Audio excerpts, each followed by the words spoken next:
नमस्कार दोस्तों, इजी नौकरी यूट्यूब चैनल पर आप सभी दोस्तों का हार्दिक स्वागत है। दोस्तों आरआरबी एनटीपीसी की जो स्टूडेंट तैयारी कर रहे हैं उनके लिए एक बहुत बड़ी ब्रेकिंग न्यूज़ है। एनआरए, क्योंकि अब उनका जो सिलेक्शन होगा, पहले एनआरए की परीक्षा होगी, उसके बाद आरआरबी एनटीपीसी परीक्षा कराएगा मेंस एग्जाम, यानी कि प्री मेटली जो एग्ज़ाम होगा वो एनआरए कराएगा। और जहां तक न्यूज़ में आ रहा है, लगातार सोशल मीडिया पर आजकल ट्रेंडिंग कर रहा है नया सिलेबस एनआरए के लिए, जो कि आरआरबी एनटीपीसी हो, एसएससी हो या बैंकिंग परीक्षा हो, सभी में ये एक तरह से कॉमन एंट्रेंस एग्जाम होगा। और इसमें जो क्वेश्चंस आ सकते हैं उसमें सामान्य तर्क शक्ति यानी कि रीजनिंग के 50, सामान्य ज्ञान जनरल अवेयरनेस के 50 और सामान्य अंग्रेजी के 50, इसके अतिरिक्त सामान्य गणित या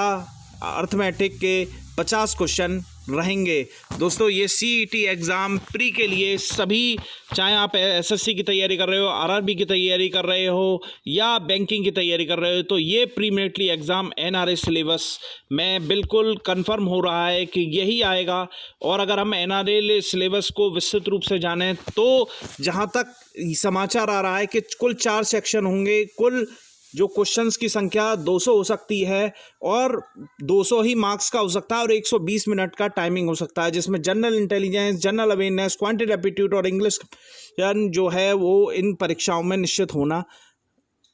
हो रहा है। दोस्तों मे भी हो सकता है आरआरबी एनटीपीसी में जनरल साइंस को, अंग्रेजी की जगह जनरल साइंस को रख सकते हैं, लेकिन ये कंफर्म है कि इस तरह से 200 क्वेश्चंस आने हैं और 120 मिनट का आपको टाइम दिया जाएगा। बात करें जो नए सिलेबस में, जो रीजनिंग का जो रहेगा सिलेबस, उसमें आप सीटिंग अरेंजमेंट ले सकते हैं, puzzles, inequalities, syllogism, input output, data sufficiency, blood relation, order ranking, alphanumeric series, direct distance, verbal reasoning, classification, analogy, coding, decoding, clock, calendar, non verbal reasoning को प्राथमिकता दी जाएगी। तो दोस्तों रीजनिंग आप शुरू से पढ़ते आ रहे हैं तो वही रीजनिंग आपको इस सिलेबस में भी मिलेगी।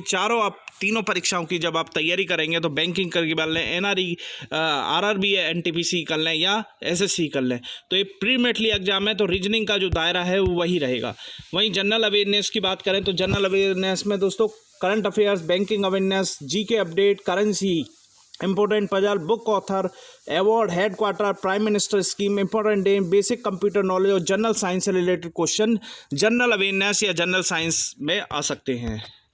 वहीं बात करें दोस्तों क्वांटिटेटिव एप्टीट्यूड की, तो क्वांटिटेटिव एप्टीट्यूड में जो क्वेश्चंस रहेंगे वो number of series, data interpretation, simplification, quantitative equation, data sufficiency, mensuration, average, profit loss ratio, proportional, work time energy, time distance, probability, relations, simple compound test, permutation combination, algebra, trigonometry और geometry से related question आपको पूछे जाते हैं। कुल मिलाकर 50 question आपको 50 number के एनआरए की परीक्षा में पूछे जा सकते हैं। वहीं दोस्तों बात करें इंग्लिश लैंग्वेज की, ये काफ़ी विषय है कि हो सकता है कि जो छात्र एसएससी या बैंकिंग की तैयारी कर रहे हैं उनके लिए इंग्लिश का जो सिलेबस है वो रखा जाए, जबकि आरआरबी एनटीपीसी की तैयारी कर रहे हैं यहाँ पर साइंस रखा जा सकता है। तो दोस्तों ये थोड़ा सा अभी इसके बारे में अभी कंफर्म नहीं हो पाया है, लेकिन जो लोग इंग्लिश, जिनके एग्ज़ाम में अगर इंग्लिश ही आता है अगर तीनों परीक्षाओं में, तो उसके लिए आपको cloze test, reading comprehension, spotting error, sentence improvement, sentence correction, para jumble, filling the blanks, para sentence completion, spelling, one word substitution, phrases, idioms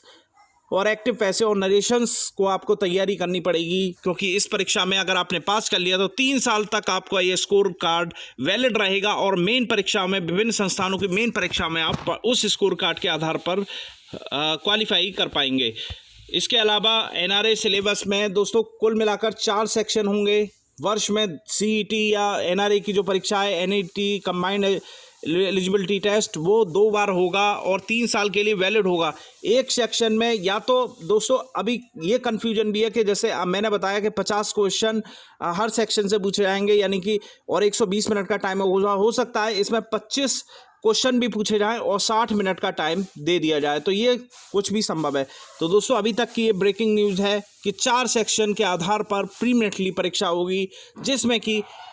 60 minute या 120 मिनट का समय हो सकता है और 100 या 200 क्वेश्चन हो सकते हैं। तो दोस्तों अभी से तैयारी कर लें, क्योंकि ये परीक्षा दिसंबर या जनवरी से आरंभ हो सकती है। अगले वीडियो के साथ एक बार फिर मुलाकात करेंगे। बहुत बहुत धन्यवाद।